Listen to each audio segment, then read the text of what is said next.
Assalamu alaikum. Hi everyone. I'm today sitting with Steve Jobs and Neelam, and Neelam is a lady from FATA, which stands for Federal. Federally Administered Tribal Areas. So when we hear the tribal areas, a lot of people think that tribal area would be a place where there's no law and order, and where all the mess ish things are happening, like the terrorism and all that sort of things are happening over there. But Neelam seems to be a highly educated person, and I just met her. Neelam, tell us who you are. Where did you get educated? I'm Neelam Azmar. I'm from South Waziristan Agency, but I currently work as program manager at Base Camp Peshawar.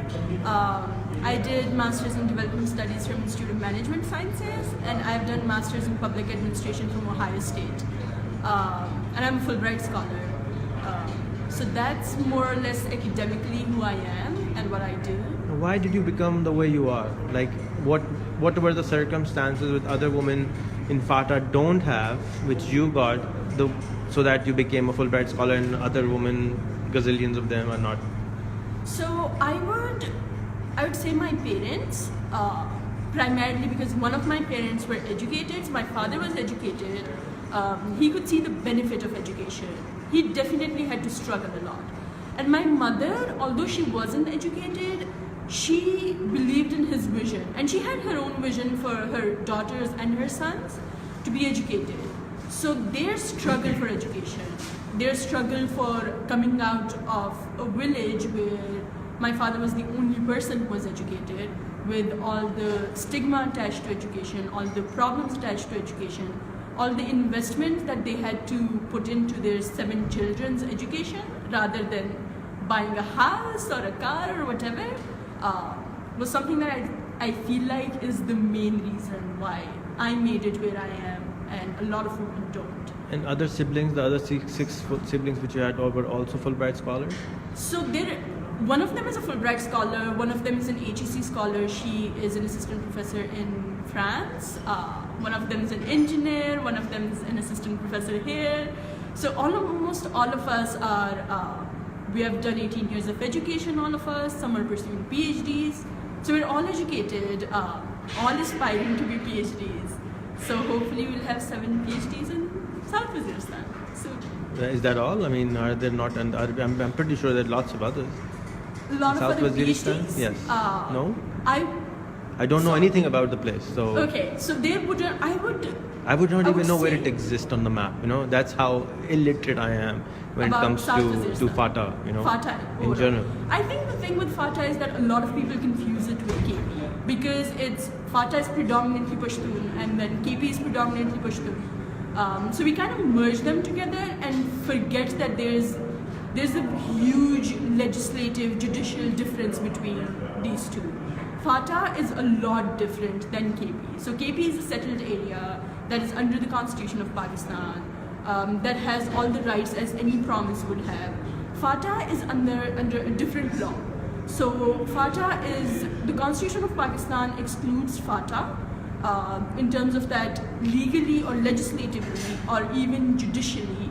FATA is dealt under FCR, which is Frontiers Crimes Regulation, which in itself, if a whole space is run by a crime regulation, that kind of is sketchy to begin with. So FATA is run under Frontier Crimes Regulation, which is over 100 years old. In 2011, it was reformed. However, it is still not a human law that could be accepted anywhere. So there's a lot of conversations around FCR, around reforming FCR. The government is looking into it too. Recently you would have heard the conversation around merging FATA with KP. So there is a lot of advocacy going on for... which you personally think it's not a good idea. Which I also personally think it's not a good idea. Yes. So in my personal opinion, I don't think that it's a good idea, mainly because of where both the places stand. Correct. KP is more established than FATA. KP has flourished and keeps flourishing. Although some of our struggles in terms of terrorism or the backlash of terrorism is something that we both have faced alike. But overall, if you look at development, FATA is literally decades behind KP. So for FATA to speed up or for KP to wait for FATA to reach that point would, I think, be a disadvantage. If you look at it from in terms of efficiency or development, I think it would be a disadvantage for KP to wait for FATA, and it would be a disadvantage to the people of FATA to have to speed up so much to cover these decades in mere years to reach where KP is right now. So I feel like that, yes, maybe giving FATA that independence to do things at their pace and reach the inclusion is something that's needed. Okay, so now tell us what is the difference? How many agencies are there in FATA? 7 agencies. 7. Now, is this like an ISI or a raw agency? What does an agency mean? No, so agency is basically it's bigger than a city. You could say it's a larger regional portion, but that agencies are mostly administrative sections. It's like a county in the US, maybe? It's more or less like a county. It's larger than a city, but it's mainly for administrative purposes. Because if you look at FATA, it's a thin stripe. Are they ruled by the same person, or they ruled by anybody? Every agency has its own PA, which is the political administrator. And it's elected or selected? No, it's a bureaucrat. It's a bureaucrat? It's a bureaucrat. And the PA is basically both the bureaucrat who runs the place and then the judiciary who makes the decisions. So our executive and judiciary is more or less so the same person. the normal common person is not independent? Like there's no democracy? So there is right to vote. However, MNAs from FATA cannot amend laws in Pakistan. Or in FATA? Or in FATA. So the laws in FATA are purely FCR, under FCR, and FCR is only amended by the president. Sorry? Very confusing situation. Yes, so FCR is only amended by the president of Pakistan. No one else can, unless the MNAs exclude an article from the constitution that excludes FATA. Otherwise, I don't think the MNAs have. Recently, somebody messaged me that there would be no 4G in FATA. Is that true? There would be what? There would be no 4G in FATA. So now high-speed internet would be available on wireless. Is that true? I don't think there is cellular service. So some part of FATA has cellular services, but not all of FATA has cellular services. So no cellular service available? Yes. The places that have cellular services, I highly doubt that they would have 4G. But they might, considering that if they have cellular services, they might have access to 4G. Somebody messaged me that it's not even allowed. They are not going to offer 4G because they blame that it's just for security reasons. They don't want to give 4G services in FATA. That could be something, but I'm not aware of that. Okay.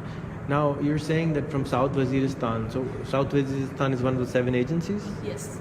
So can you name the 7 agencies? Because I definitely don't know them. So there's North Waziristan, there's South Waziristan, there's Kuram Agency, there's Khyber Agency, Mohmand Agency,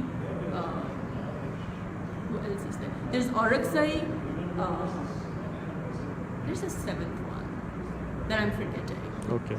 But and now when you say you're from South Waziristan, so imagine, so it's one of the counties or one of the agencies, because agency is a weird name. I don't know why they named it agency. So how many people do you think would live in South Waziristan? I am a million? So around 1 million maybe. And that's collective of, so South Waziristan is smaller than North Waziristan. Okay. North Waziristan would perhaps have more people than us. But South Waziristan would be around 500,000. And it borders from Afghanistan? Yes. And is the border open? It's porous. It's porous. So it's not exactly open. It was open initially. They have barbed wires or no? No, there aren't. No, but so you can go across the border if you wanted to. There has been conversations around putting up barbed wires, but the border is so long that you can't. This is a lot of investment in barbed wires. But with the security situation, they've been talking about.